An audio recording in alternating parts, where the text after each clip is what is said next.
Donald was confronted with the issue of mercy a few years earlier.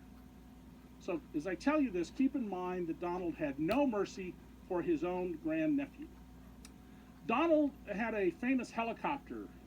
In the 80s, you may have seen him flying around in it and getting pictures of it, called the Ivana. It's a Euro supercopter.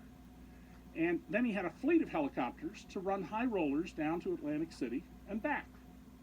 And these copters were provided and managed by a guy named Joe Wexelbaum, a convicted felon and associate of mob families.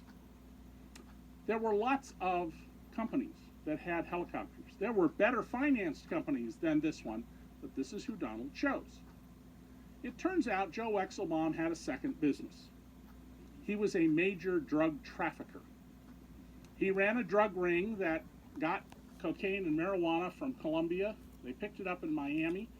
According to the court papers, Joe Wexelbaum personally handled the drugs. He sometimes helped load them into the cars. He would give the drivers money or plane tickets or whatever they needed to go on. And they would go up to Cincinnati and areas near there. He was indicted in the fall of 1985. Now, when you own a casino, you have a privilege. The Supreme Court, and those of you who read my book, Temples of Chance, know that casinos are not a right, they are a privilege. Therefore, the state can impose virtually any rule it wants on you, and the state of New Jersey said you must prove by clear and convincing evidence that you can pay your bills on time, that you are morally fit, and that you do not associate with criminals. Well, Donald didn't get rid of Joe Wexelbaum's helicopter company at this point. Joe Wexelbaum then agreed to plead guilty. The DEA had him cold.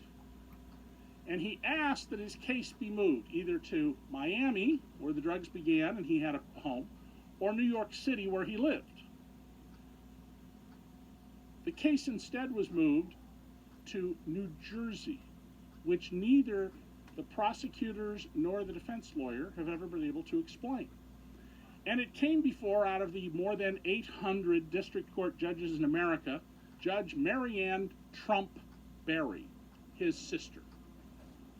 Now, Judge Berry is required to recuse herself from this case, and she did about 3 weeks later.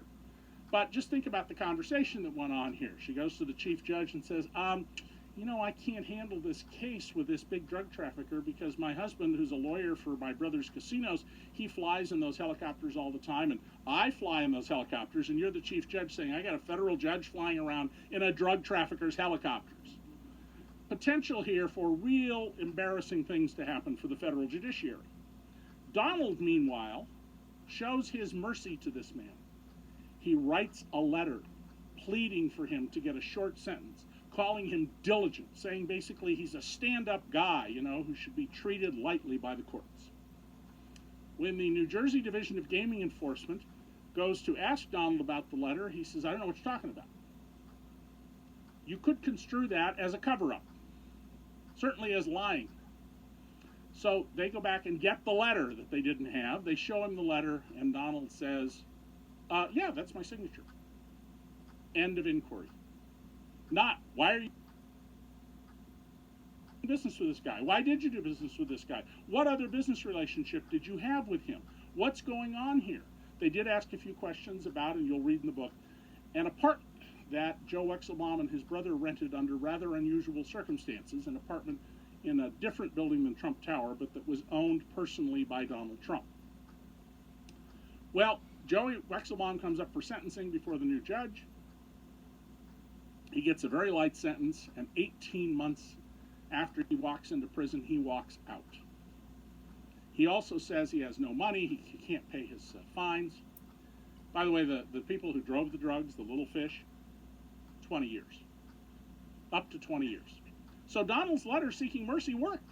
This big drug guy, he got a light sentence. Now think about that not only in the context of his not showing mercy, but rather brutality toward this sickly child who's helpless.